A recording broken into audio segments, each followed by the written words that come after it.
Oi, oi, dois, som, oi.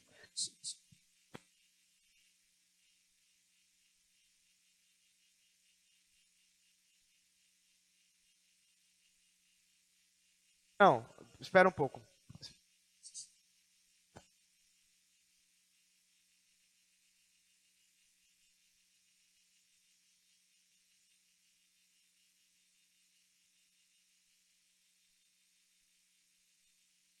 Oi, agora sim. Vamos começar então o nosso estudo dessa noite. Na graça do Senhor. Que Deus nos permita tratar um pouco mais de sua palavra. Vamos orar? Bondoso Deus, de misericórdia e de graça, obrigado, Senhor, por essa noite, pelo privilégio de estarmos reunidos aqui para aprender mais da Tua palavra, da Tua lei.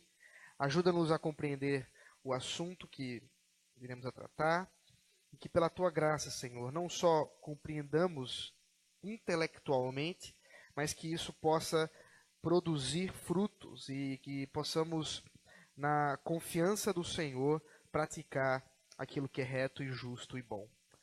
Rogamos assim no nome de Jesus Cristo. Amém. Muito bem, meus irmãos, nós estamos no capítulo 10, vocação eficaz, é o tema de hoje. Nós adentramos aí na questão soteriológica já alguns estudos passados. Deixa eu ver quantos. Nós já falamos de Cristo como mediador. Ok. No estudo passado, na verdade, falamos sobre o livre-arbítrio e agora vamos falar da vocação eficaz, depois justificação, adoção, todos esses processos da salvação que são importantíssimos para que, de fato, saibamos como Deus operou a salvação em seu povo. Deixa eu pegar aqui esqueci o controlezinho.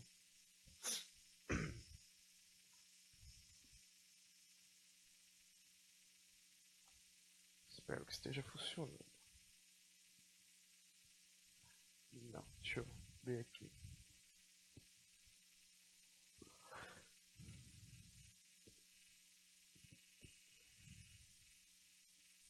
Ok, é isso aí. Bom, então vamos para o primeiro ponto do capítulo 10, vocação eficaz, que diz assim: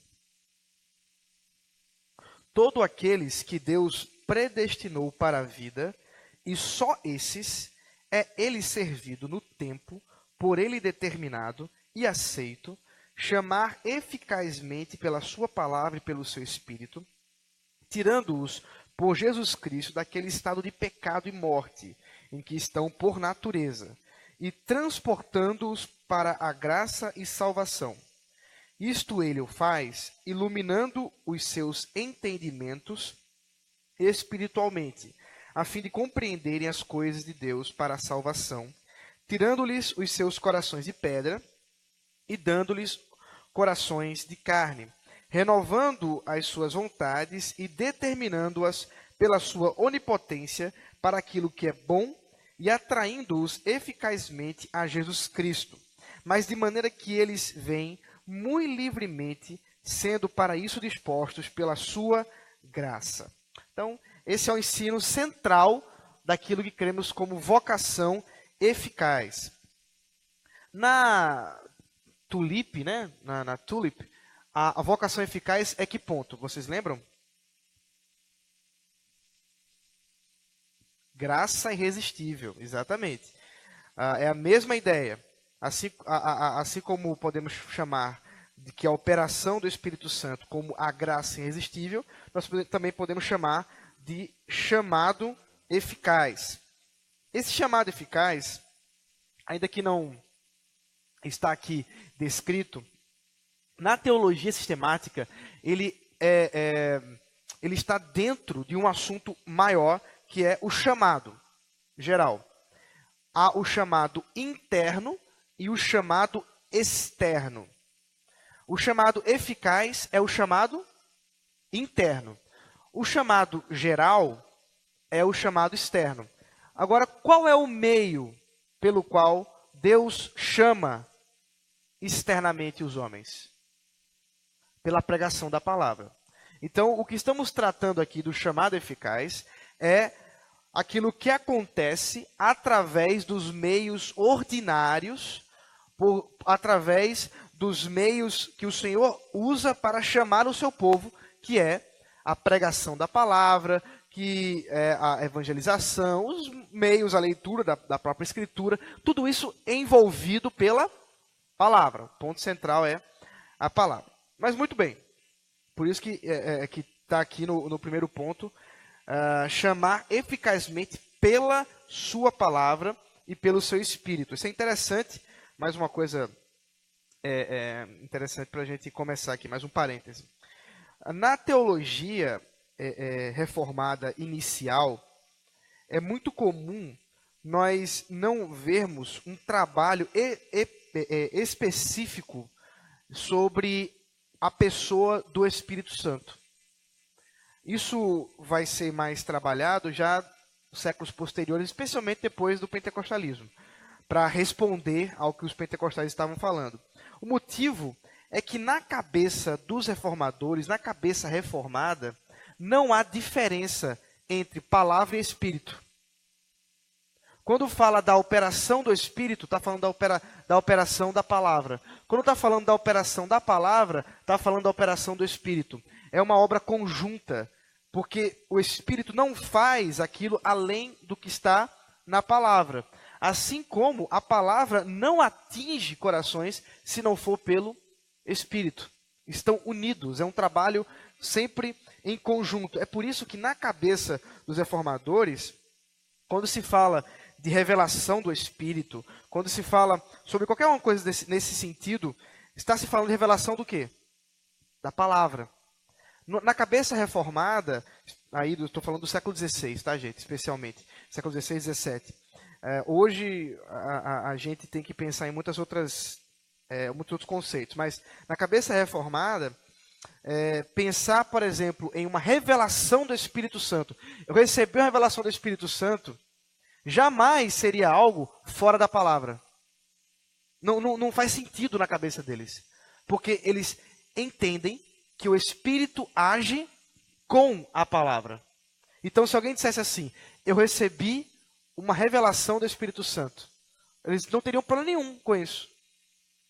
Porque o que a pessoa estaria dizendo para eles é, eu estava lendo a palavra do Senhor e ele iluminou a minha mente e eu pude compreender da sua palavra. Isso revelou a mim coisas que eu não sabia antes. Revelação do Espírito Santo. Ou mesmo, se a pessoa tivesse alguma situação da qual ela precisasse recorrer a um ensinamento do Senhor, ela dissesse, Deus falou comigo. Como foi que Deus falou comigo? Pela lembrança daquilo que ela já conhece da palavra, agora aplicando numa situação específica. É sempre assim, palavra e Espírito, palavra e Espírito. Deus nunca está falando, ou melhor, o Espírito Santo nunca está falando, e é claro Deus, nunca está falando fora da palavra. Essa é uma operação conjunta. Isso é interessante para a gente observar, que muitas vezes alguns termos usados hoje, você pode até encontrar no passado, mas eles vão ter significados diferentes. Eles vão ter uma visão totalmente distinta daquilo ali. Mas esse não é o nosso assunto, é apenas um parêntese. Vamos lá. Todos aqueles que Deus predestinou para a vida, e só esses é ele servido no tempo determinado e aceito, chamar eficazmente pela sua palavra e pelo seu Espírito. Os que creem, creem porque já foram destinados para a vida. Essa é a ideia aqui desse primeiro ponto aí, do primeiro ponto. Né? Atos 13, 48. Acompanhe comigo aqui.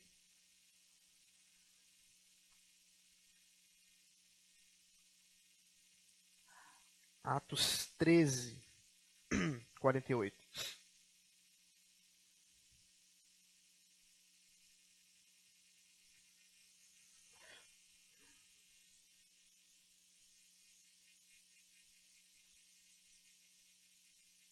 Paulo e Barnabé estão falando com gentios.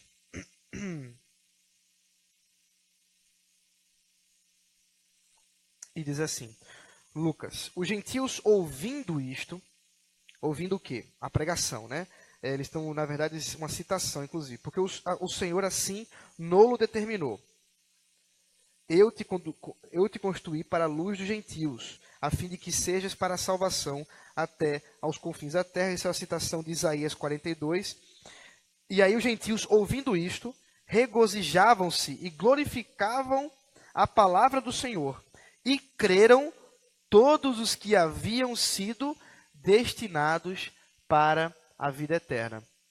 Então, Paulo e Barnabé estão pregando o evangelho, estão pregando agora para os gentios, e eles fazem uma pregação com uma citação, né, recorrendo a Isaías, e enquanto os gentios ouvindo essas coisas, regozijavam-se, glorificavam, se alegravam pelaquilo que estava sendo dito e criam. Mas quem é que cria? Aqueles que haviam sido destinados para a vida eterna. É muito interessante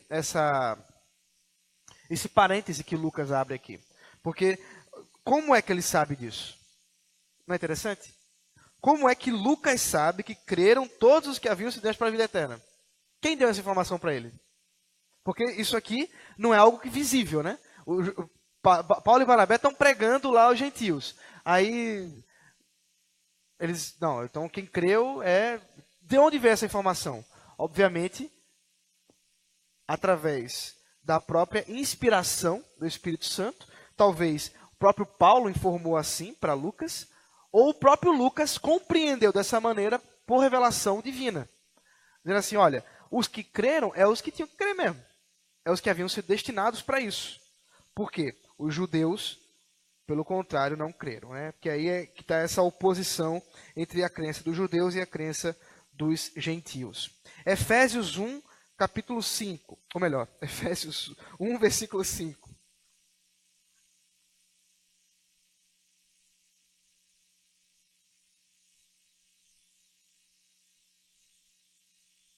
Nos predestinou para ele, para a adoção de filhos, por meio de Jesus Cristo, segundo o beneplácito de sua vontade.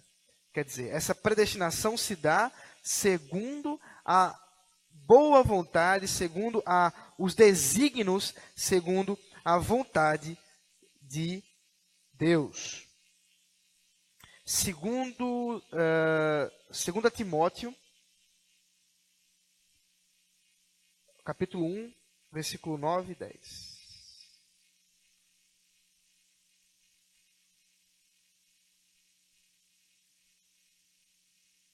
Eu vou ler a partir do versículo 6. Por essa razão, pois, te admoesto que reavives o dom de Deus que há em ti pela imposição das minhas mãos. Porque Deus não nos tem dado o espírito de covardia, mas de poder, de amor e de moderação.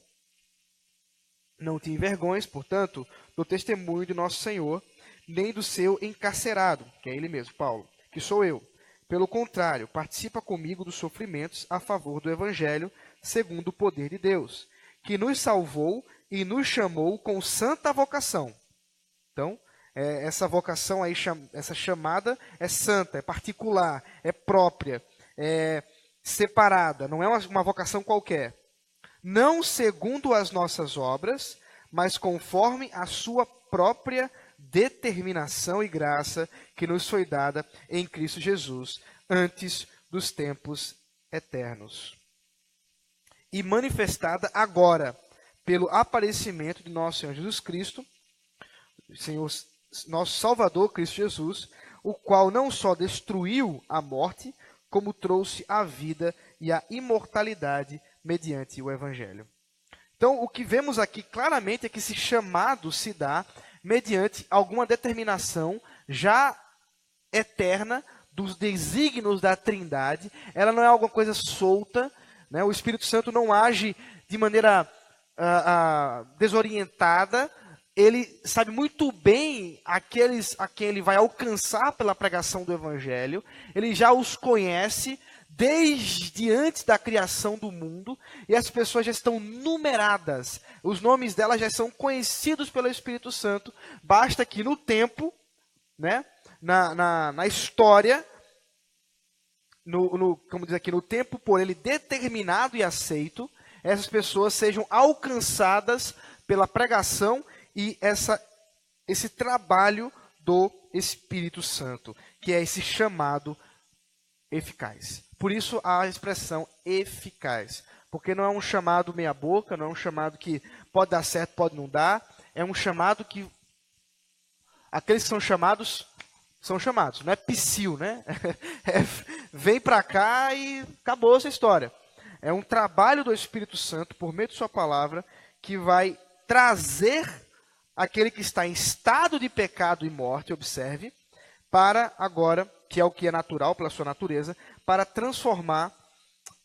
transportá-lo pela graça e pela salvação. Quem tiver pergunta, gente, o microfone está onde? Só para eu...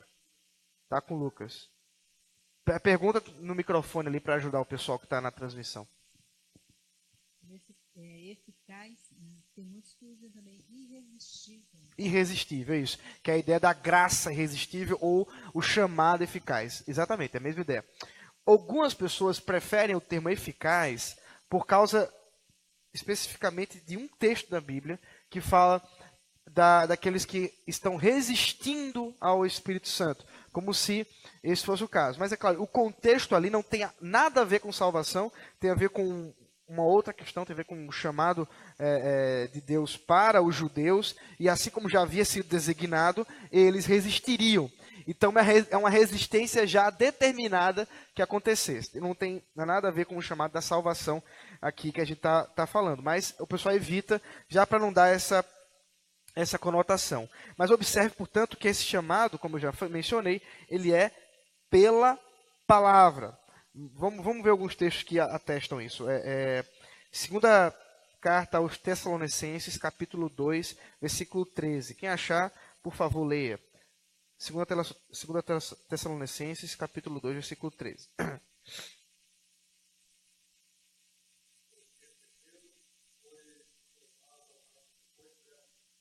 Não. É 2 Tessalonicenses 2, 13.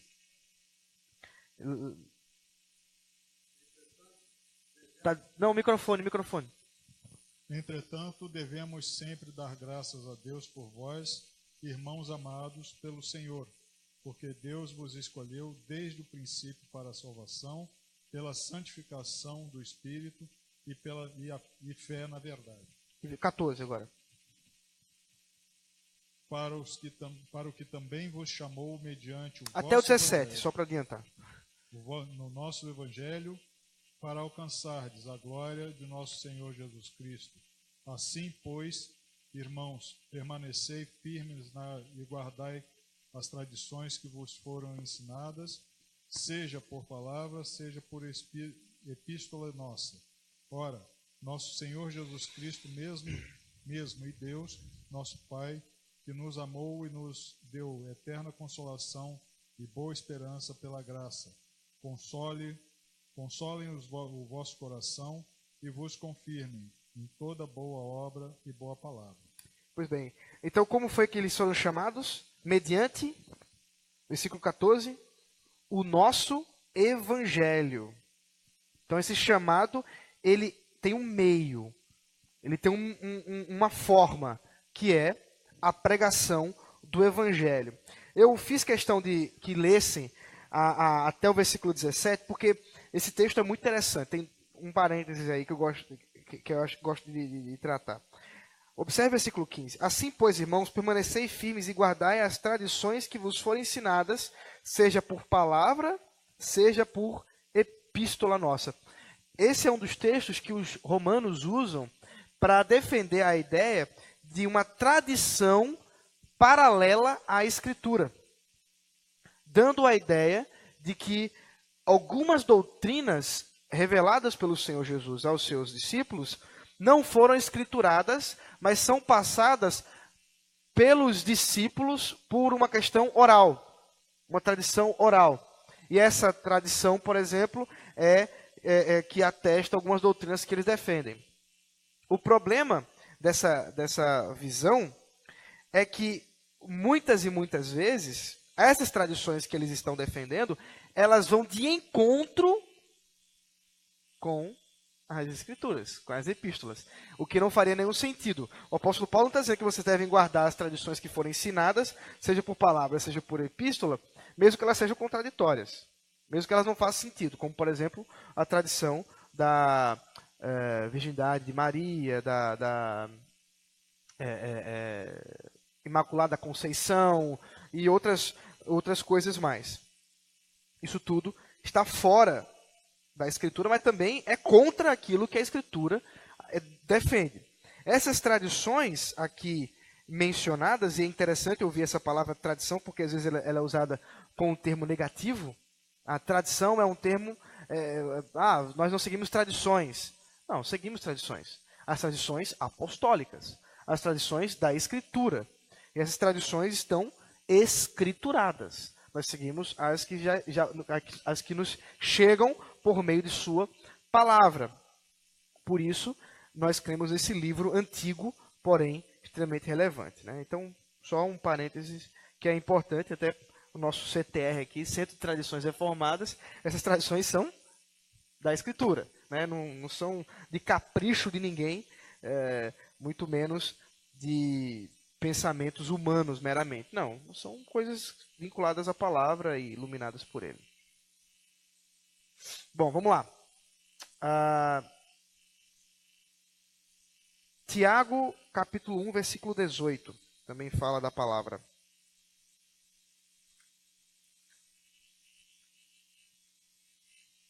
Pois, segundo o seu querer, ele nos gerou pela palavra da verdade, para que fôssemos como que primícias das suas criaturas.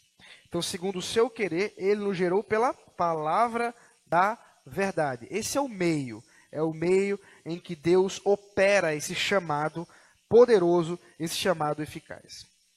E essa transposição se dá do pecado para a salvação. Isso é o que nós podemos observar em Efésios, capítulo 2,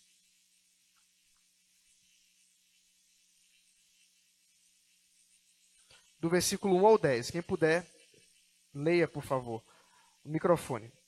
Efésios 2, capítulo 1 ao 10.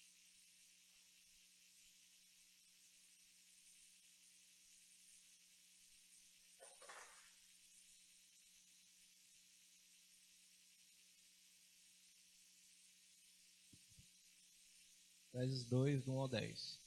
Ele vos deu vida, estando vós mortos nos vossos delitos e pecados, nos quais andastes outrora segundo o curso deste mundo, segundo o príncipe da potestade do ar, do espírito que agora atua nos filhos da desobediência, entre os quais também todos nós andamos outrora, segundo as inclinações da nossa carne, fazendo a vontade da carne e dos pensamentos.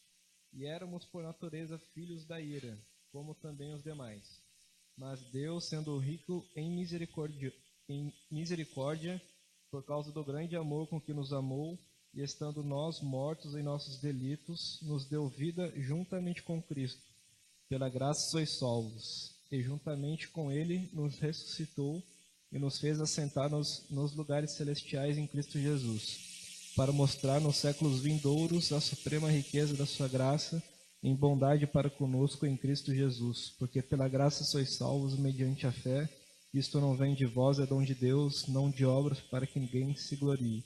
Pois somos feitura dele, criados em Cristo Jesus para boas obras, as quais Deus de antemão preparou para que andássemos nelas. Esse texto é central a respeito desse chamado e mostra claramente qual era a situação dos incrédulos, mortos nos seus delitos e pecados, segundo o curso desse mundo, por natureza filhos da ira, e para onde eles são transportados mediante essa operação do Espírito Santo nesse chamado eficaz.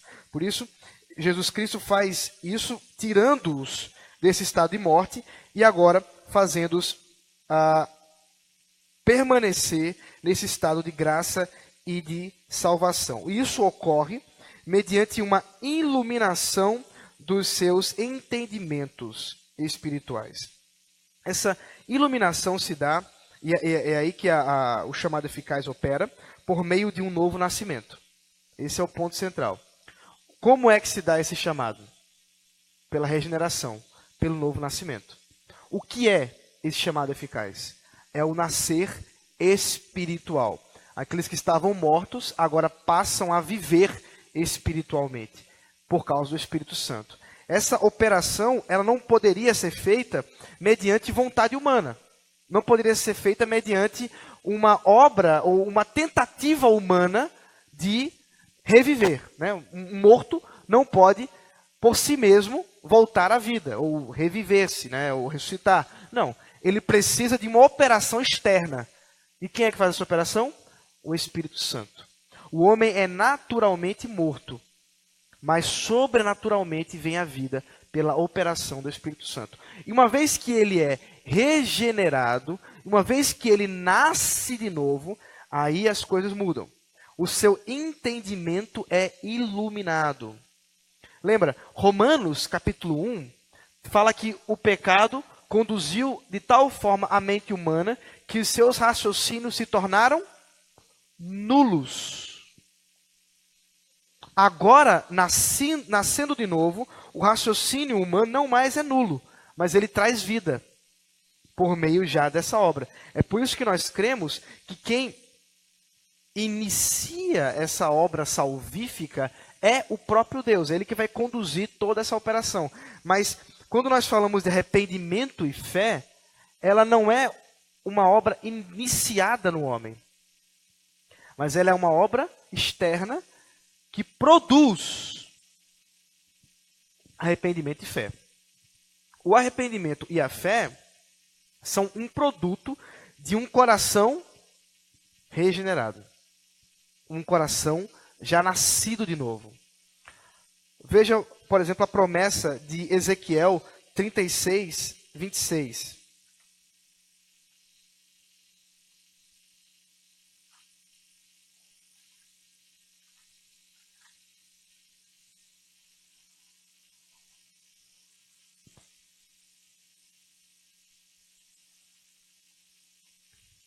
Vinte e seis, 27.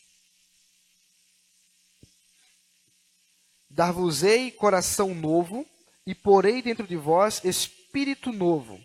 Tirarei de vós o coração de pedra. E 36, 26 ao 27. Dar-vos-ei coração novo, e porei dentro de vós espírito novo. Tirarei de vós o coração de pedra, e vos darei coração de carne.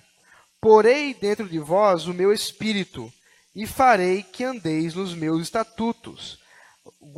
Guardeis os meus juízos e os observeis. Observe que essa obra de observar os estatutos, de uma obra de frutificar essa salvação, ela é posterior a esse retirar do coração de pedra para um coração de carne, que é uma outra expressão para falar de novo nascimento. O homem natural, ele tem um coração duro, um coração de pedra. Nada o sensibiliza, as coisas espirituais não o sensibilizam. Mas quando Deus opera um novo nascimento, esse coração de pedra é retirado para um novo coração, um coração de carne. E esse coração de carne é que renova as vontades do homem. E ele agora está habilitado para servir a Deus. Ele está habilitado para responder à lei do Senhor, para poder fazer as coisas que Deus requer do homem, para guardar os seus estatutos, os seus juízos. Então, observe que o arrependimento e a fé, que são um requerimento de Deus, crer nos seus estatutos, crer na sua palavra, isso é uma ação posterior ao novo nascimento. Ninguém pode arrepender-se de seus pecados e nem mesmo crer na palavra de Deus se não nascer do alto, se não nascer de novo. Eu estou enfatizando isso porque o contrário do que eu estou falando é um ensinamento recorrente nas igrejas que creem no arminianismo, né? Nas igrejas que creem que primeiramente você crê ou convida Deus para morar no seu coração, né? Para ser mais lúdico, e depois Deus vai agir para mudar você. Né? Primeiro você vem e você permite que ele entre no seu coração e ele vai mudar você. Isso não é a forma como a Bíblia nos ensina que as coisas acontecem. Na verdade, Deus opera num coração incrédulo que não quer que ele venha habitar em seu coração, mas ouve a palavra e por um poder sobrenatural, de maneira incompreensível e misteriosa, aquela mente que antes não compreendia as verdades de Deus, passa a compreender, e essa compreensão não uma mera aceitação intelectual, mas uma compreensão como se aquelas verdades fossem as coisas mais verdadeiras de toda a sua existência. O nome disso é fé. E o produto disso é uma compreensão profunda dos seus pecados, da sua inabilidade, da sua limitação. O nome disso é arrependimento. Então, para ver, tem que ser retiradas as escamas dos olhos. Para poder enxergar, os seus olhos têm que estar livres. Isso, portanto, é o chamado eficaz, essa obra regeneradora, essa mudança de mente, essa transformação que ocorre por meio da pregação do Evangelho, na infusão do Espírito Santo no coração do homem. Mas esse finalzinho é interessante. Mas de maneira que eles vêm muito livremente, sendo para isso dispostos pela sua graça. Porque tudo que eu falei até agora não tem nada de livre, né? Porque se o camarada tá lá, ouviu a pregação, ele não quer nada com Deus. Odeia a Deus, odeia a sua palavra, vive segundo suas próprias vontades. Mas a palavra é pregada, ele ouve o Evangelho, o Espírito Santo vai lá, faz ele nascer de novo, ele compreende a Escritura, até agora ele não escolheu absolutamente nada, certo?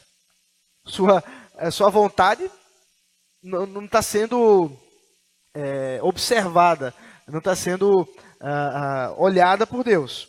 Mas observe, essa questão de ser livre é porque, como disse Spurgeon, Deus nunca converte ninguém de maneira relutante. Ninguém vem ao trono da graça puxado pelos cabelos. Né? O cara, olha, eu não queria me converter, mas não teve jeito, Deus puxou pelos cabelos. Não é bem assim. Esse processo, ele ocorre de maneira tão natural, por assim dizer, ou natural é uma palavra ruim. Ele ocorre de maneira tão sutil que muitos de nós nem poderiam dizer quando foi que aconteceu esse clique.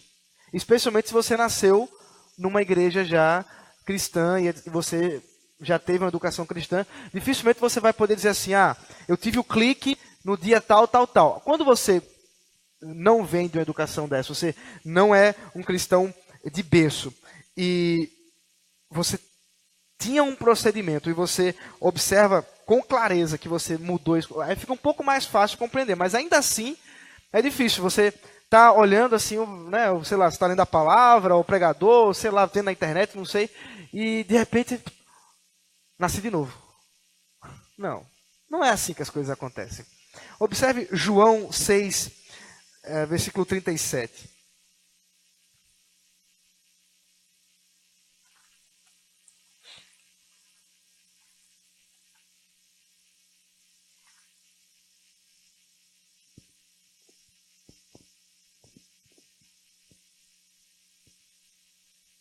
Esse aqui é um discurso grande do Senhor Jesus Cristo, e ele fala assim: todo aquele que o Pai me dá, esse virá a mim, e o que vem a mim, de modo nenhum o lançarei fora.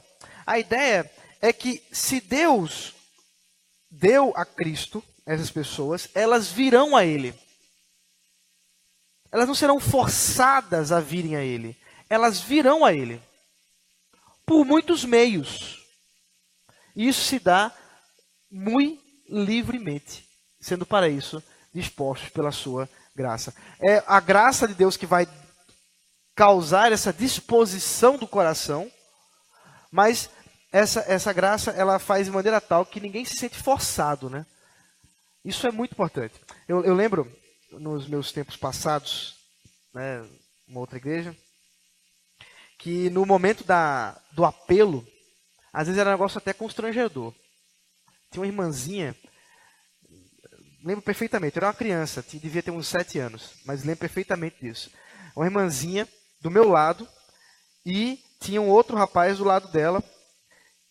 E aí o pastor começou a fazer, venha você, Deus está falando com você agora.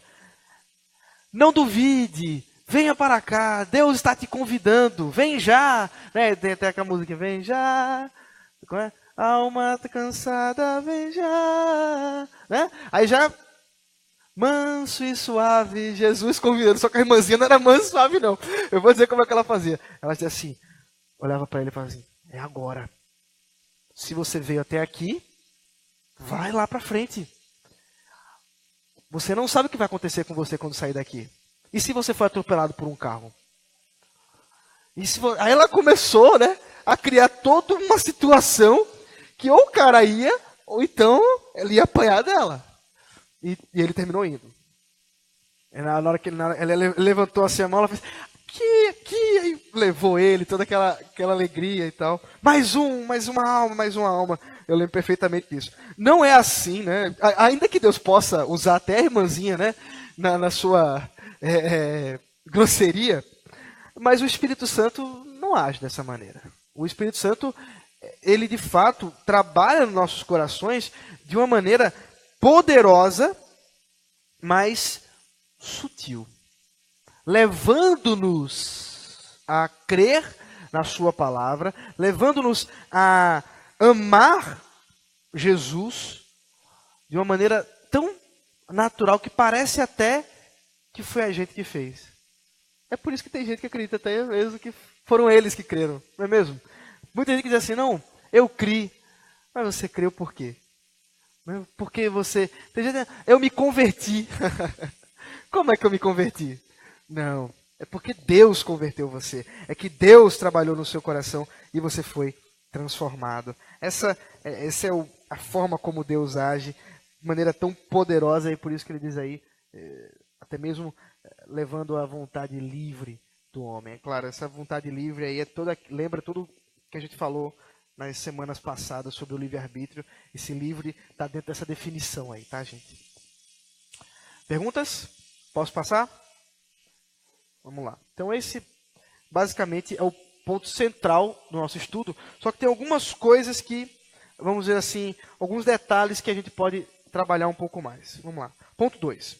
Esta vocação eficaz é só da livre e especial graça de Deus e não provém de qualquer coisa prevista no homem. Na vocação, o homem é inteiramente passivo, até que, vivificado e renovado pelo Espírito, fica habilitado a corresponder a ela e a receber a graça pela graça nela oferecida e comunicada. O motivo deles falarem isso aqui, ó, coisa prevista no homem, é porque, desde os arminianos, né, desde a Revolução Arminiana, lá no século XVII, lá nos cânones de Dort, começou a se defender a ideia de que esse chamado seria dado porque Deus, olha que interessante, porque Deus havia previsto que aquela pessoa, uma vez que ela fosse chamada, ela aceitaria. Os outros que não aceitariam caso fossem chamados, ele não chamou.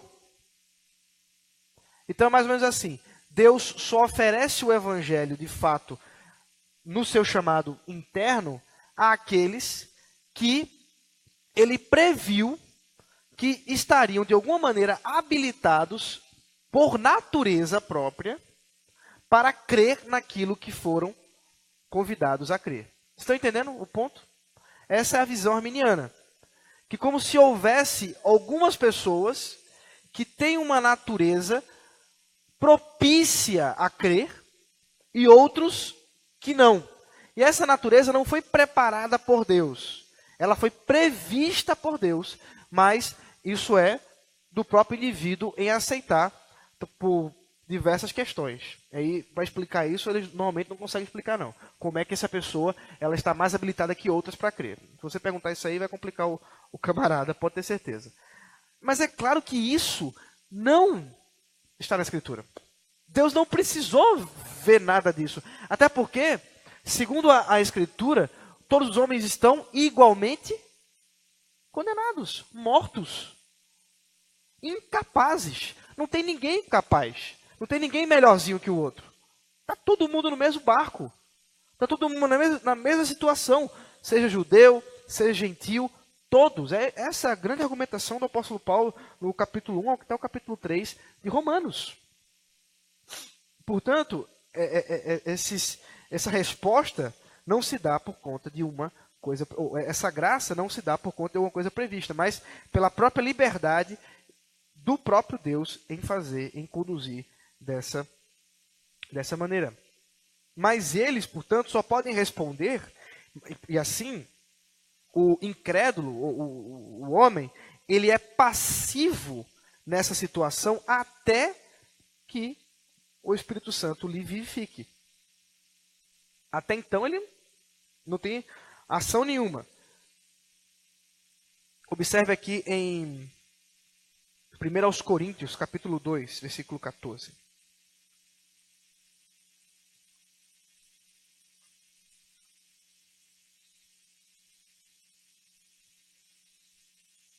Aqui já responde claramente àqueles que dizem que houve alguma fé prevista.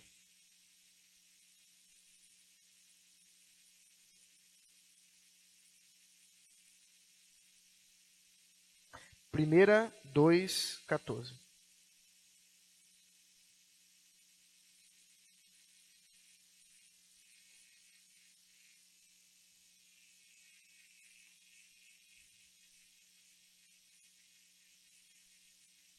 Que diz assim: Ora, o homem natural não aceita as coisas do Espírito de Deus, porque eles são loucura, e não pode entendê-las, porque elas se discernem espiritualmente. Porém, o homem espiritual julga todas as coisas, mas ele mesmo não é julgado por ninguém. Pois quem conheceu a mente do Senhor, quem o possa instruir? Nós, porém, temos a mente de Cristo. Ora, o homem natural não aceita as coisas de Deus. O homem natural jamais poderia aceitar o chamado eficaz, a não ser que a sua mente fosse renovada, a não ser que ele fosse modificado, que ele nascesse de novo. Por isso, é somente quando ele é transformado é que ele pode responder a essa verdade. Tito, capítulo 3, versículo 4 e 5.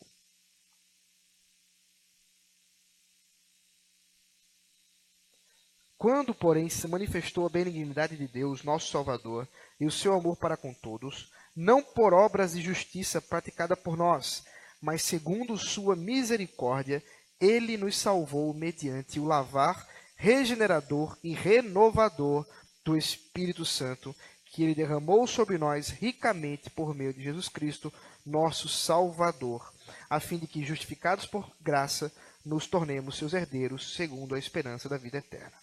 Observe que essa manifestação se deu não por obras de justiça praticada por nós, mas segundo a misericórdia de Deus, livre misericórdia de Deus, que ele faz mediante esse lavar regenerador e renovador do Espírito Santo, também chamado de novo nascimento.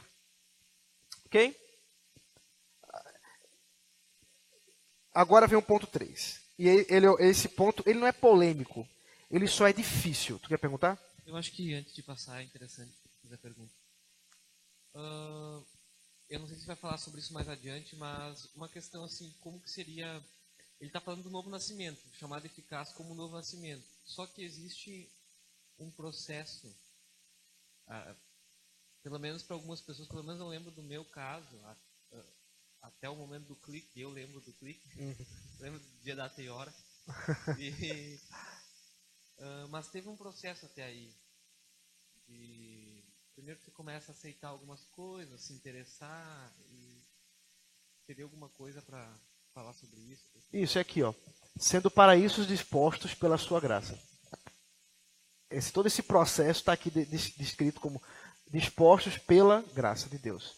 Então, É porque cada pessoa tem sua história, né? Tem seu caminho. Mas tudo isso é um trabalhar do próprio Espírito Santo em conduzir essas coisas de convergirem nesse processo. A ação do Espírito Santo não é apenas essa ação de modificar o crente, essa é o chamado eficaz. Mas até chegar no chamado eficaz, muita coisa vai acontecer. Né? Eu vou dar um exemplo, por exemplo, meu sogro. A conversão dele se deu quando ele acabou o namoro. Lá com seus 20 e poucos anos, uma namorada de alguns anos dele, uma pessoa que ele era apaixonado, eles acabaram o namoro, ele perdeu assim o gosto da vida. Ele sabia que o pai dele tinha uma arma no quarto dos pais e ele foi atrás da arma. Quando chegou lá, ele encontrou a mãe dele de joelhos orando por ele. E isso para ele foi... Oi?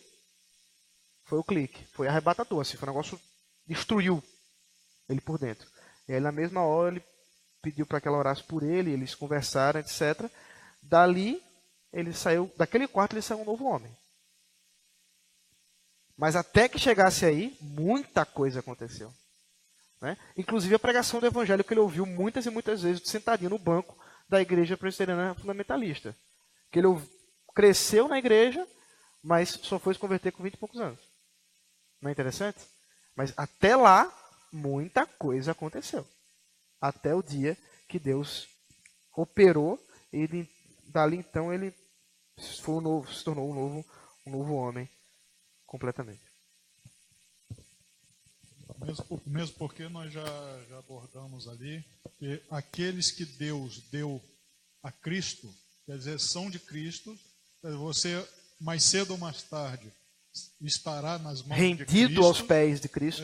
Mas os caminhos que vão fazer isso, você pode acontecer diversos. Aos 5 anos de idade, como pode acontecer aos 90. Esperamos que não seja aos 90. Exato. Mas vai acontecer de qualquer forma. Vai acontecer. Porque Deus vai preparar o seu caminho para isso. Isso mesmo.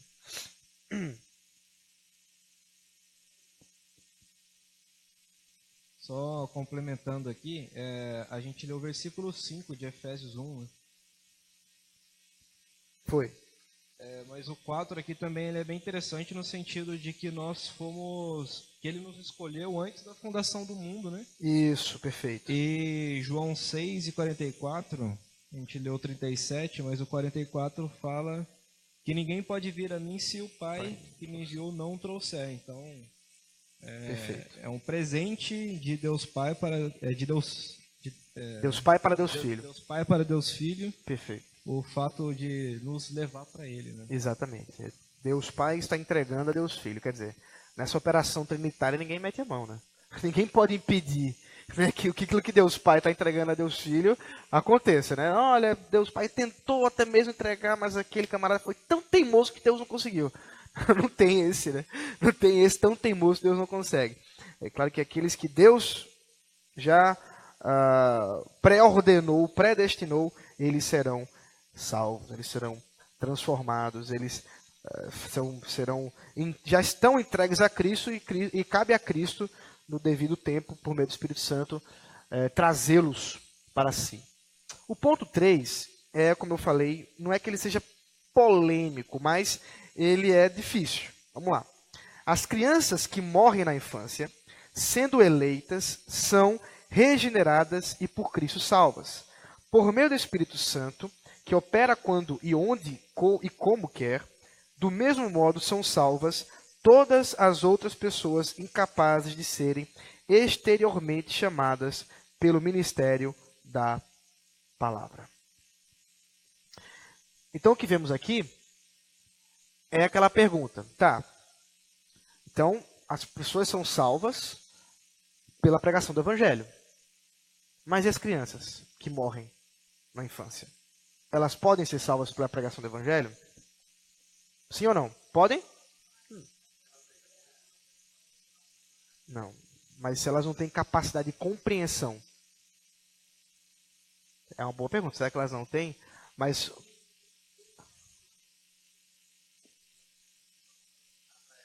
O microfone. Pega o microfone da Maria Alice.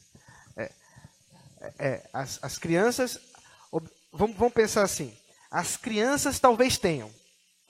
Mas e as pessoas mentalmente incapazes? Que não conseguem juntar Lé com Cré? Essas, e aí? Elas conseguem compreender a pregação do Evangelho? É complicado. É complicado de pensar. E como é que elas são salvas? A pergunta que fica. Como é que... Por Deus. Oi? Só por Deus. Só por Deus. Mas todo mundo é salvo só por Deus. Não tem jeito. Não tem jeito. Mas observe essa preocupação aqui. Esse ponto 3, ele é um ponto 3 complicado mesmo. É difícil, porque não tem muito material na Escritura para a gente desenvolver a ideia. Então eu vou trazer alguns textos para a gente tentar pontuar. Eu até queria fazer uma pergunta sobre isso. Se os arminianos eles vão acabar negando o pecado original para formular a doutrina deles a esse respeito? Porque a gente está falando disso, porque a gente está partindo do pressuposto Da depravação total. da depravação total. Exato. E todos pecaram. Isso. Essa é uma acusação dos calvinistas para os arminianos, é que eles são semi-pelagianos. Por que semi? Porque eles ainda acreditam que os homens estão naturalmente condenados por uma questão judicial. Mas, aí que está. Eu vou dizer que eles dizem isso, mas um arminiano diria, nós não dizemos isso. Eles parecem dizer, nas suas conclusões, que o homem não é naturalmente inclinado ao mal. Essa inclinação, que é a depravação total, que não é uma um mero tropeço, mas é uma inclinação da vontade, o homem é desejo do homem o pecado, e somente isso eles negam. Ou parece negar. Oi? Exatamente, a história do homem urubu, exatamente. Então esse é o ponto. Por que semi-pelagiano? Porque Pelágio negava os dois, né? Negava tanto a inclinação para o mal, como negava a condenação adâmica. Eu ia dizer que eu tenho a sensação de que eles presumem a inocência. Isso, é essa ideia. Que há uma certa neutralidade na consciência humana a respeito de Deus. Não, eu até nem diria na inclinação, porque, se não me engano, quanto à inclinação, eles vão falar da graça preveniente. Para trazer essa neutralidade. Eles até acho que nem negam a inclinação. Mas aí, na visão deles, a graça se derrama sobre todos de forma igual, fica todo mundo neutro, e Isso. Aí... Como se pudesse existir esse campo neutro, né? Cada um cai para um lado. Isso, aí vai na sorte. Mas isso não parece... Isso continua sendo... Primeiro que a graça preveniente não está na Escritura, é uma invenção.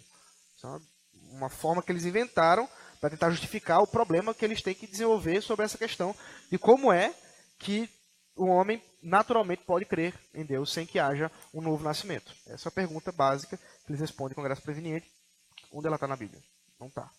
Mas aí vamos ao assunto. As crianças morrem na infância, né? Sendo eleitas. Aí que está o ponto. Esse sendo eleitas pode ser interpretado de duas maneiras.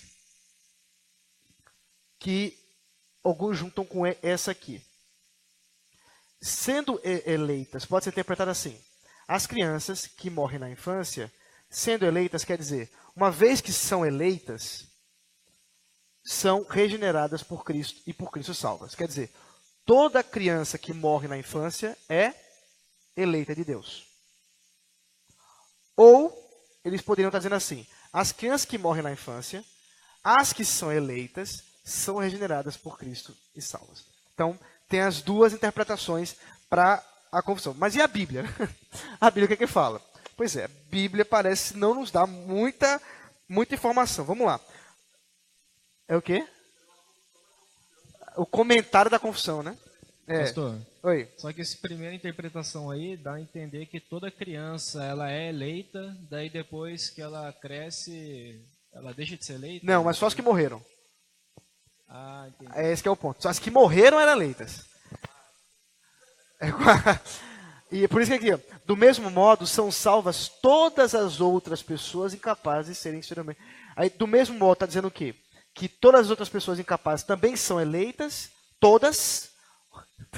Parece coisa de arminianismo e calvinismo, mas é um problema. Na própria confissão parece que isso está ambíguo. Tanto é que existem calvinistas que dizem que todas as crianças que morrem na infância são eleitas, e outros dizem assim, não sei, né? Eu mesmo não sei. Barulho. Isso deve ser a pilha, né? Será? Oi, é esse o microfone? Oi?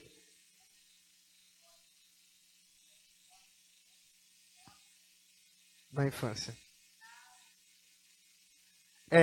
Pois é. Mas aí não está escrito. Né? João 3,3 assim. A isto respondeu Jesus. Em verdade te digo, que se alguém não nascer de novo, não pode ver o reino de Deus. Então, o primeiro ponto estabelecido aqui. Essas crianças só podem ver a Deus se elas nascerem de novo. Não tem jeito. Tem que ter uma regeneração. Como é que elas poderiam vir ser regeneradas? Aí é interessante, a gente recupera, por exemplo, textos como Gênesis 17, 7, que não tratam, como eu falei, a gente vai tentar encontrar alguma coisa para ajudar a responder essa pergunta. Ela não é fácil. Como eu falei, não é polêmica, ela é difícil. Gênesis 17, 7. Estabelecerei a minha aliança entre mim e ti. Deus está falando com Abraão. E a tua descendência no decurso das suas gerações. Aliança perpétua para ser o teu Deus e da tua descendência. Que descendência é essa? A palavra literalmente hebraico aqui é semente. A mesma palavra, por exemplo, para sêmen, a mesma palavra para semente de árvore, é a mesma palavra em hebraico. Então ele não está falando aqui de idade. Está falando de herança, de descendência, que inclusive incluem as crianças. Por isso que nós acreditamos que as crianças estão presentes no pacto de Deus para com o seu povo. De modo que cremos que Deus pode sim ser o Deus das crianças. E aí, obviamente, nós vamos para onde? Lucas, capítulo 1, versículo 15. O anjo falando com Zacarias diz assim: pois ele, se referindo a João Batista, ele será grande diante do Senhor, não beberá vinho, nem bebida forte, e será cheio do Espírito Santo já do ventre materno. Então nós vemos uma criança cheia do Espírito Santo, ainda que no ventre materno. Uma criança, inclusive, não nascida. Inclusive, argumento pró-vida contra aqueles que defendem o aborto, porque as crianças não têm consciência, etc. Aqui, a Isabel não havia nem concebido, né? Não havia, porque só vai conceber textos depois, né? Versículos depois. Então, aqui, nem concebida, ele já está dizendo que ele vai ser cheio do Espírito Santo no ventre materno. Jesus, falando para as crianças, diz que elas são... Isso, Lucas 18, versículo 15 ao 17. Traziam-lhe também as crianças para que as tocasse, e os discípulos, vendo, os repreendiam. Jesus, porém, chamando-as para junto de si, ordenou: deixai vir a mim os pequeninos, e não os embaraceis, porque dos tais é o reino de Deus. Em verdade vos digo, quem não receber o reino de Deus como uma criança, de maneira alguma entrará nele. Então, temos alguns indícios de crianças que estão participando aí da salvação. E Atos 2:39, Pedro falando com o povo que está crendo ali, o povo está sendo batizado, ele diz: olha, essa promessa, ela diz respeito não só a vocês, mas diz respeito também aos seus filhos. Isso, calma aí. Pois para vós outros é a promessa, para vossos filhos e para todos que ainda estão longe. Quer dizer, a promessa da salvação inclui os filhos. Aí, vamos lá. Se as crianças não ouvem a palavra. Ainda que a gente acreditasse que elas compreendem, elas não podem responder publicamente, confessar a Cristo publicamente, como elas poderiam vir a ser salvas. Então, o que a confissão se preocupa em dizer é que elas são feitas por meio do Espírito Santo, que opera quando, onde e como quer. O que ele está dizendo aqui? Não sei como. Não faço ideia como é que é o negócio, mas o Espírito Santo faz. Ele quem age, ele quem trabalha, ele regenera, ele converte, ele salva tanto as crianças que morrem na infância, como as pessoas que são incapazes de serem, quer dizer, de compreenderem, né, exteriormente chamadas, de compreenderem o Evangelho. Pessoas que são incapazes de compreender essas questões. E aí no genética ela confirma, né, o quanto ele é justo, né? Porque muitas vezes a mãe fala assim, mas Deus seria injusto se meu filho pequenininho morreu, não, né? Então, ou meu filho que não responde por ele. Sim, mas observe, isso não é uma questão de justiça. Isso é uma questão de livre misericórdia. Por quê? Essas crianças nascem sem pecado? Não, Elas nascem inocentes? também não. Condenadas. Deus estaria justificado se elas fossem para o inferno. Não é mesmo? Então a questão não é de justiça, é de misericórdia. É Deus usando da sua misericórdia, mesmo para pessoas que não podem frutificar, né, exteriormente o seu chamado. Mas observe, portanto, que nós não temos evidência para dizer que todas são salvas, nem para dizer que algumas são. Nós temos apenas dizer que são salvas. Quantas são? Não sei. Essa é a minha posição. Alguns irmãos calvinistas acreditam que todas são. Eu não consigo encontrar texto na Escritura que dê toda essa base. Mas eu tenho, vamos dizer assim, uma predileção por essa ideia de que todas são, ainda que eu não tenha evidência. Mas o que eu posso garantir, e quando eu prego, eu já pude falar para pessoas que perderam seus filhos por causa de aborto e tal, essas coisas, é dizer que Deus salva e que ele vai encontrar o seu filho. Dá essa esperança, e essa esperança a Escritura me dá fundamentos, principalmente se for cristão. Né? Eu já contei para vocês, quem estava aqui na conferência com o Dr. Eber, vai lembrar que eu contei a história do reverendo Eber falando para o reverendo Alain René, que havia perdido, acho que foi o René, agora não sei, foi um pastor, amigo, que havia perdido um filho por aborto, e o reverendo Eber disse que está ruim isso aqui?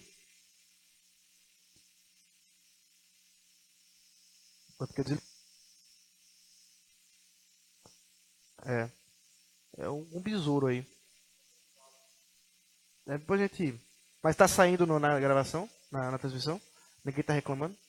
Se não estão reclamando, se você estiver achando ruim, fale agora. Bom, o reverendo Weber deu essa esperança, né, que ele viria de se encontrar com seu filho e abraçaria, mesmo que ele nunca tivesse visto o filho, porque nunca foi nascido. Então essa esperança existe, nós devemos nos apegar a ela, inclusive na questão dos mentalmente incapazes. Né? Todos serão regenerados, todos serão salvos, mesmo aqueles que não têm capacidade para compreender, mesmo os poucos. Né? Eu tenho uma tia que ela perdeu um filho bem novinho, né? Menos de um ano, e teve uma época que ela ficava muito apreensiva, né? E aí depois de anos de conversão, de estudo, né? Ela chegou à conclusão e ela disse que o coração dela estava tranquilo, porque ela tinha certeza que o filho estava com Deus. Né? Exatamente. E essa certeza está amparada nas Escrituras. Ela pode ter certeza, descansar o coração dela, que ela vai encontrar com o seu filho. Graças a Deus por essa esperança. Ainda que nós não tenhamos todas as evidências, nós podemos crer sim que essas crianças serão salvas pelo poder regenerador. Válido dizer que o reverendo Eber citou aquela vez, acho que foi o diálogo de Salomão, quando Salomão perde o filho. Salomão fala, tu não vens mais a mim, mas Eu vou a ti. Exatamente. Agora eu que vou a ti. Isso mesmo. Essa é a ideia. Salomão tinha essa convicção. Nós podemos tê-la também. Por fim, os não eleitos, posto que sejam chamados pelo ministério da palavra e tenham algumas das operações comuns do Espírito, contudo, não se chegam nunca a Cristo e, portanto, não podem ser salvos. Muito menos poderão ser salvos por qualquer outro meio os que não professam a religião cristã. Por mais diligentes que sejam em conformar as suas vidas com a luz da natureza e com a lei da religião que professam, o asseverar e manter que podem é muito pernicioso e detestável. Então, isso aí é a conclusão óbvia do que já tínhamos falado até agora.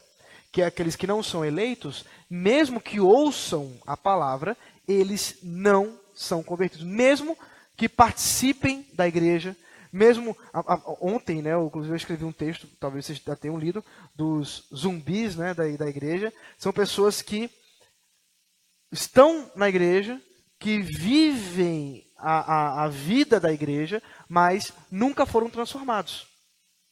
Porque continuam mortos, mesmo que pareçam vivos, né? Mesmo que eles estejam aí dando, como ele diz aí, algumas operações comuns do Espírito.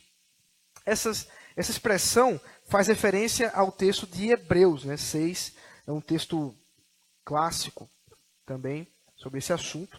Hebreus capítulo 6,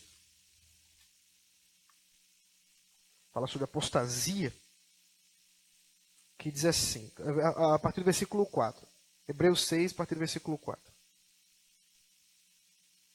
É impossível, pois, que aqueles que uma vez foram iluminados e provaram o dom celestial e se tornaram participantes do Espírito Santo e provaram a boa palavra de Deus e os poderes do mundo vindouro e caíram, sim, é impossível outra vez renová-los para arrependimento, visto que, de novo, estão crucificando para si mesmos os filhos de Deus e expondo a ignomínia. Porque a terra que absorve a chuva, que frequentemente cai sobre ela, e produz erva útil para aqueles por quem é também cultivada, recebe bênção da parte de Deus. Mas, se produz espinhos e abrolhos, é rejeitada, e perto está da maldição, e o seu fim é ser queimada. Como aquele filme dos arrebatados, né? Que o filme começa no avião e alguns são arrebatados e tal. E depois tem o pastor na igreja. Mas como o senhor está aqui a vida inteira? Mas eu não acreditava naquilo. Seria isso aí, mais ou menos. Isso. É isso aí, tirando o fato de que o filme é herético. Não vou dizer herético, é palavra pesada. Vou dizer só que ele está equivocado a esse ponto aí. Não vai ter esse arrebatamento secreto, não. Mas isso é um outro assunto. Deixa para quando chegar a hora do arrebatamento, lá na frente. Mas o ponto central é, esses camaradas vivenciaram a vida da igreja. Observe, eles provaram, né, do dom celestial, se tornaram participantes do Espírito. Quem são esses? São aqueles que viveram intensamente, né, a vida cristã. Porém, eles nunca foram. O que ajuda a gente a compreender esse texto é a parábola posterior, é a metáfora da terra que absorve a chuva. Então, se ela produz erva útil, ela é boa. Se ela produz espinhos e abrolhos, ela é rejeitada. Então, o ponto aqui é que a terra nunca foi boa. A terra já não era propícia, ainda que ela tenha sido recebida chuva. Ela absorveu a chuva. As duas absorveram a chuva, mas uma frutificou e a outra não. Essas que frutificou espinhos e abrolhos são aqueles que são chamados de apóstatas.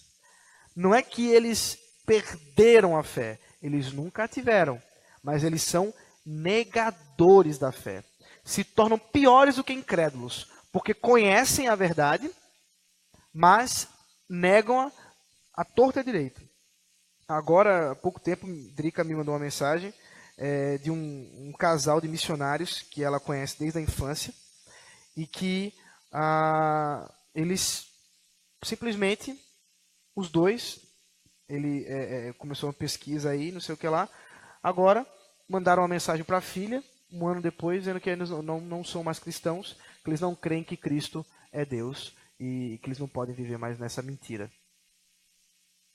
Missionários, pastores, né, ele é pastor, anos na missão, anos mesmo, gente, porque deve ter pelo menos uns 15 anos que eles estão fora. E agora negam tudo. Terrível, né? Não posso dizer que são apóstatas, ainda não, porque não cabe a mim dizer isso, mas estão dando frutos de apostasia. Nós temos outras evidências, outras pessoas que assim fizeram, que saíram da comunidade, saíram da comunhão dos santos para viver uma vida perversa, de pecado e especialmente contra a salvação de Deus, contra as verdades divinas. Normalmente o apóstata ele se torna um negador das verdades claras da Escritura. Ele sempre vai de encontro a alguma coisa e ele vai lutar contra isso.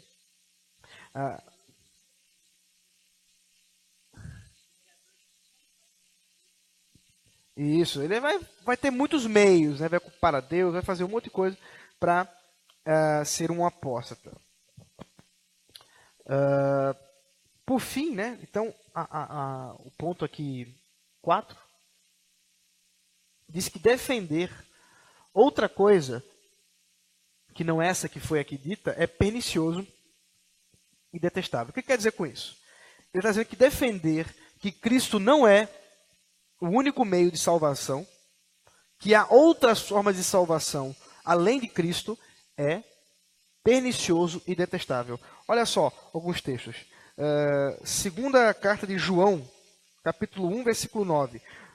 Essa é uma das últimas cartas, né, do Novo Testamento. E João foi aquele camarada dos apóstolos que mais teve que combater heresia, porque foi o último a morrer. Então ele viu a igreja lutando contra heresias fortes. E ele escreveu cartas pesadas. Observe a linguagem dele. 2 João 1, 9.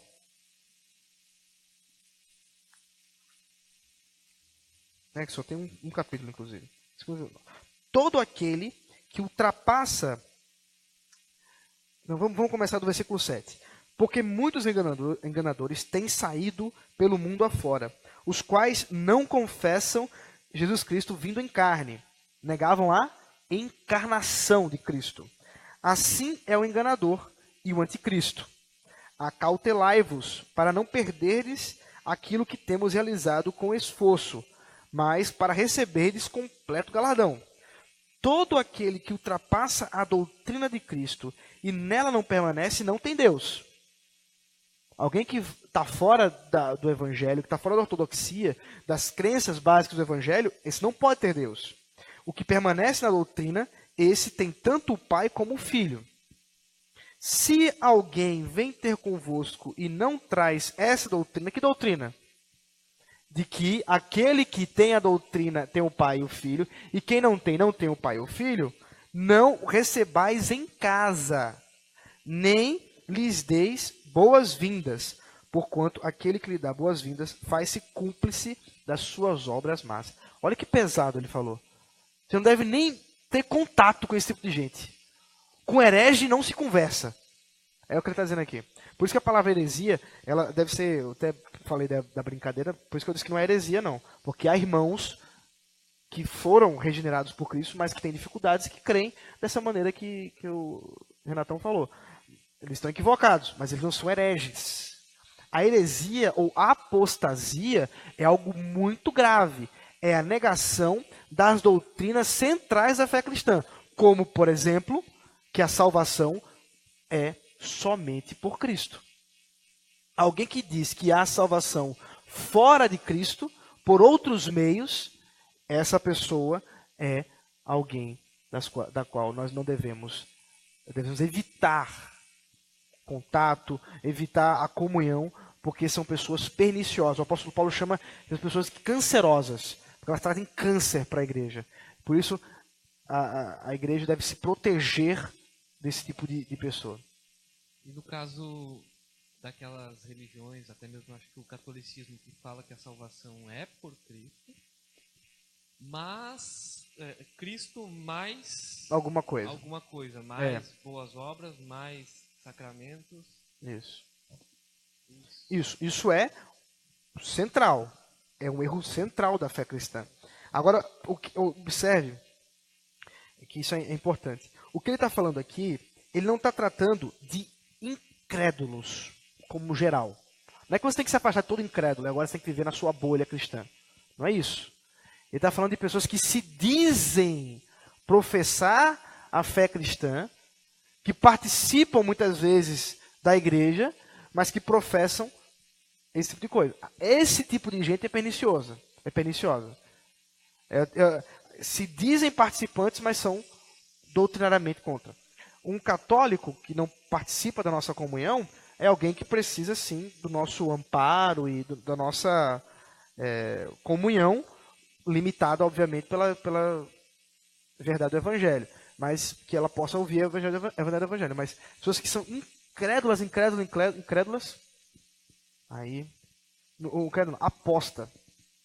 Apóstata, aí complica. Entendeu? Gálatas, capítulo 1, versículo 6.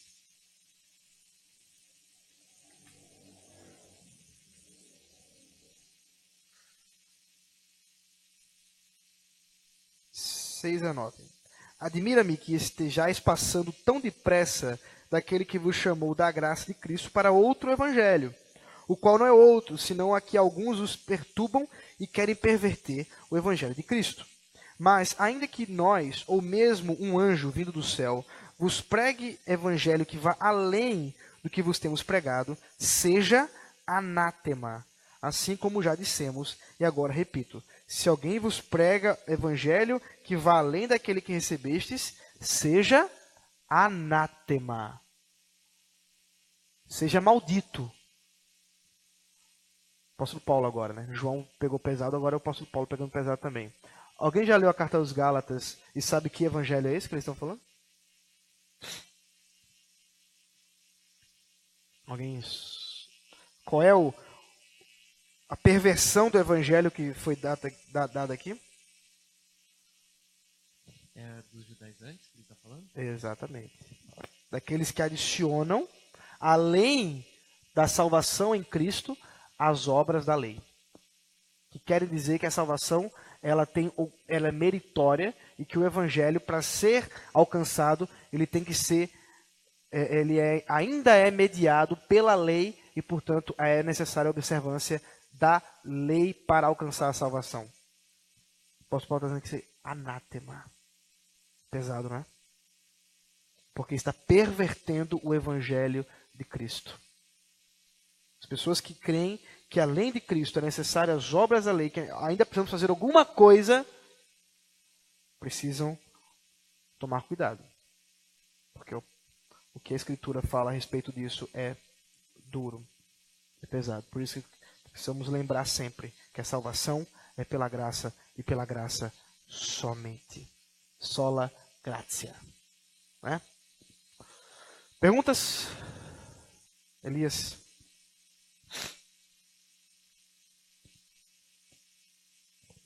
Esse último versículo e também algumas outras coisas também que foi falado. Em relação aos apóstatas e, nesse caso aqui, os que o senhor acabou de falar, não se encaixaria aqui todos os arminianos e diante desse texto a gente deve deixar de tratar eles tão bem quanto a gente trata. Não, não. Ele não é. É claro que vamos diferenciar aqui. Por que a Igreja Presbiteriana, em 2010, decidiu pelo Supremo Concílio que as igrejas neopentecostais, tais como Universal ou Mundial, não são igrejas verdadeiras?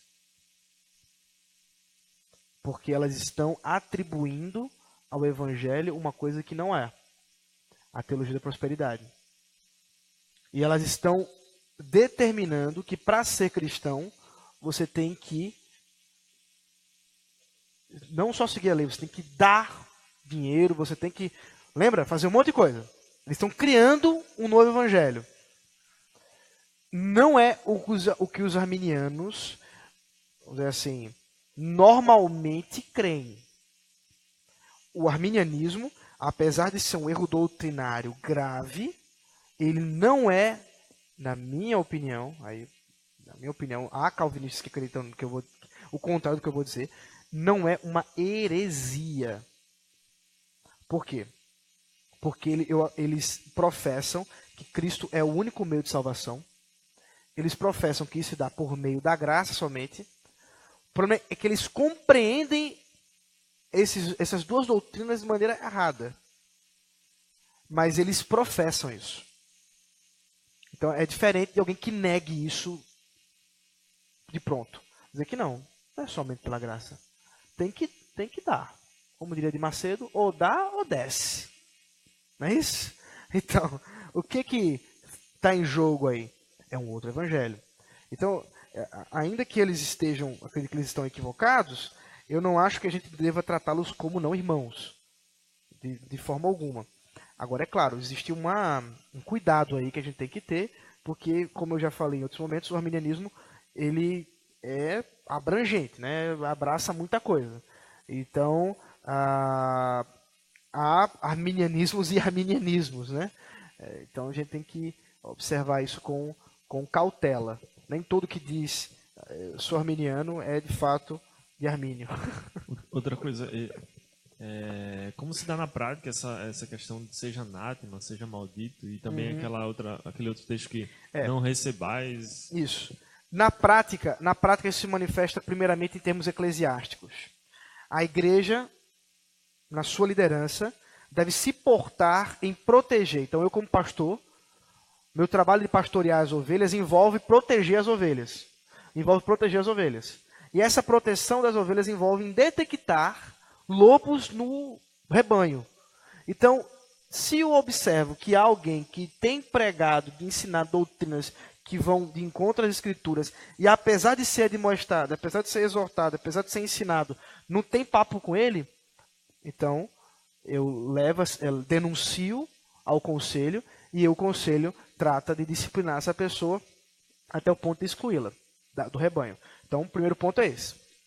O segundo é, se esse realmente é a questão, é uma questão doutrinária, então é instruída a própria igreja a não buscar mais essa pessoa. Deixe ela a sua própria consciência. É o que o apóstolo Paulo diz, que é entregar a Satanás. É essa ideia de que essa pessoa está entregue ao mundo, está entregue a Satanás. Se, por meio disso, Deus vai tomá-la e trazê-la de volta, é possível. Mas isso não vai caber mais à igreja e ela também não é mais bem-vinda à igreja. Ainda que ela possa participar de um culto, por exemplo. O culto é público, né? A gente não impede ninguém de entrar. Pode entrar qualquer pessoa, menos cachorro e alguém querendo atrapalhar. Mas o resto pode entrar. Mas isso não significa que a pessoa vai poder se tornar membro da igreja. Aí é outro passo. Então, é basicamente isso. Mas não vamos receber em casa? Depende. Depende do quão pernicioso é esse ponto. Né? Às vezes é o seu primo, né? Seu primo você vai receber em casa. Mas aí, como é que você vai lidar com essa pessoa? Você vai proteger o seu lar também dessa maneira. Né? Deixa eu dar um exemplo, né? Imagine só. Os mormons seriam uma espécie de anátema, já que eles pegam o livro deles e eu já vi lá em casa até que foi que o cara pegou o livro dos mormons e fez uma encadernação com a Bíblia. Quer dizer, a Bíblia na frente, o livro dos mormons ali. É para facilitar minha leitura, eu tenho tudo. Todos esses grupos heréticos, todos esses grupos que são seitas com doutrinas, todos eles estão nesse grupo do anátema, né? Mas eles não são apóstatas, porque eles nunca foram da fé, né? Eles nunca pertenceram, mas eles são hereges, são heréticos, suas doutrinas são heréticas e perigosas, né? O testemunho de Jeová, que são contra a divindade de Cristo, grave, é uma doutrina central da fé cristã. Ou Cristo é Deus, ou de nada vale a gente estar aqui. É doutrina central. Os mormons que creem que Deus é homem, só que é um homem grandão, né? É um homem evoluído e que nós somos deuses e que vamos evoluir. Heresia terrível, perniciosa, perigosíssima, né? E muitas outras seitas que devem ser observadas. Nós devemos conhecer, né, as doutrinas para nos proteger. E agora, é claro, saber a verdade já nos protege, né? É aquela história do bancário, né, que conhece as notas verdadeiras e aí quando ele pega na falsa, ele já sabe que está falsa. Né? É muito melhor saber a verdade. Mas muitas vezes é bom também saber como estão as falsificações por aí, para que nós também possamos não só nos precaver, mas ajudar a outros que também estão nessa caminhada. Ok? Liga lá. Aproveitando que está cedo. Tá cedo aí. Não ficou bem claro para mim a questão do apóstata, né? Aquele texto que fala aqueles que já foram iluminados, que receberam o Espírito, e depois não ficou bem claro como é que é essa questão. É um texto difícil. Ele usa termos grandes. Vamos lá. O contexto ali é o seguinte. A carta aos Hebreus é escrita, obviamente, para os hebreus, né? Isso é fácil. Que estavam em perseguição na diáspora. Quer dizer, eles estavam espalhados por causa da perseguição em Jerusalém. E essa igreja, ou esses crentes, estavam voltando às práticas judaicas. Muitos deles já estavam participando de sacrifícios no templo. E, portanto, eles estavam o quê? Voltando às sombras. É por isso que toda a carta é uma demonstração que Cristo é superior a tudo que o Antigo Testamento diz, tudo que os judeus creem. Então, Cristo é superior à revelação dos profetas, Cristo é superior aos anjos, Cristo é superior à lei, Cristo é superior aos patriarcas, Cristo é superior aos levitas, Cristo é superior a tudo, a Moisés, Cristo é superior a tudo. Por que ele está dizendo isso? Porque ele está querendo ensinar que se você volta para aquilo que é inferior, você está perdendo, você está voltando atrás. E aí, o que ele está querendo dizer é que eles estão crucificando Cristo de novo. Por que Cristo foi crucificado? Porque aquilo que apontava para o sacrifício dele, agora ele vai lá e cumpre. O sacrifício de Cristo é o cumprimento dos sacrifícios do Antigo Testamento. Se eu volto para o sacrifício do Antigo Testamento, estou dizendo o quê? Que o sacrifício de Cristo não foi suficiente. Então precisa acontecer o quê? Ele tem que morrer de novo.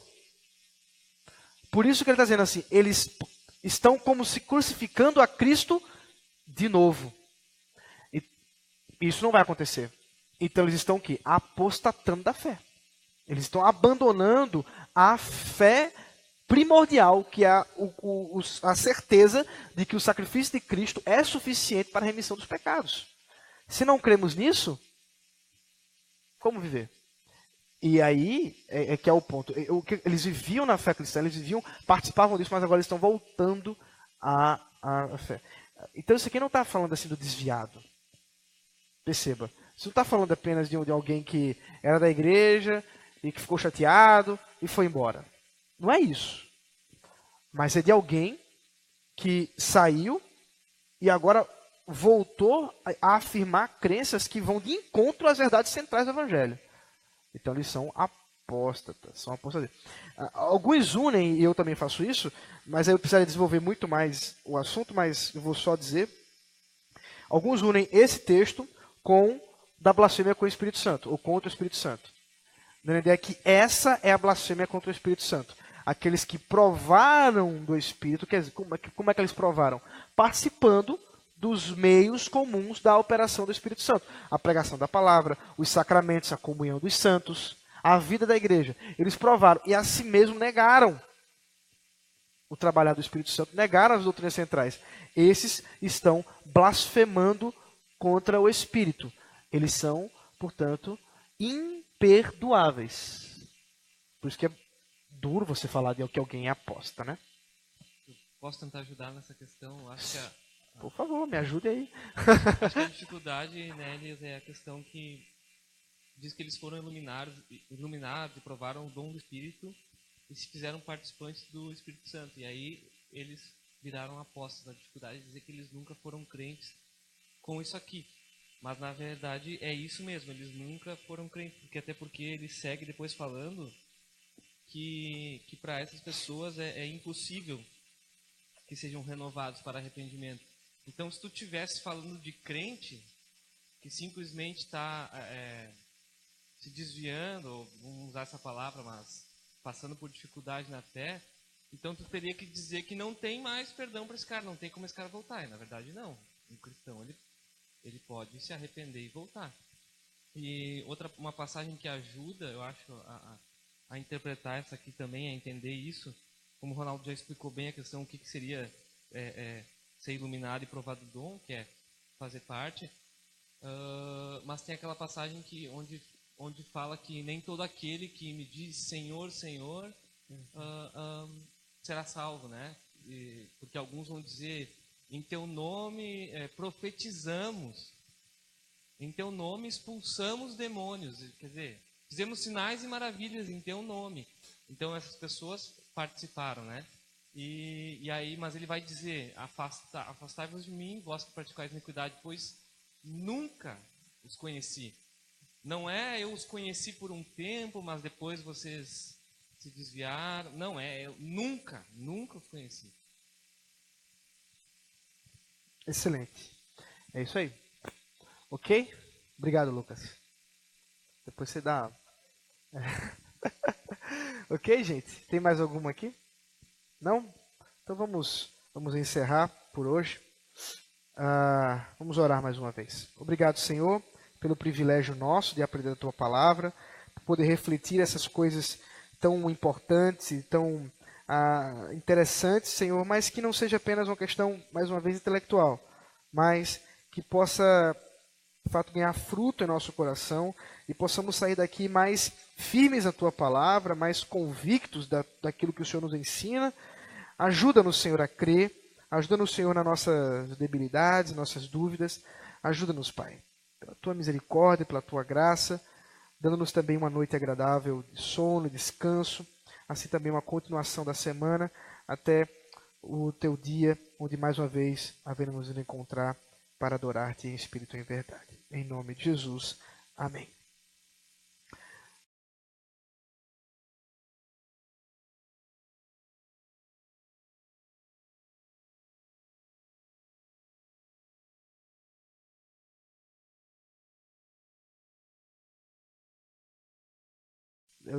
Eu respondo essa depois.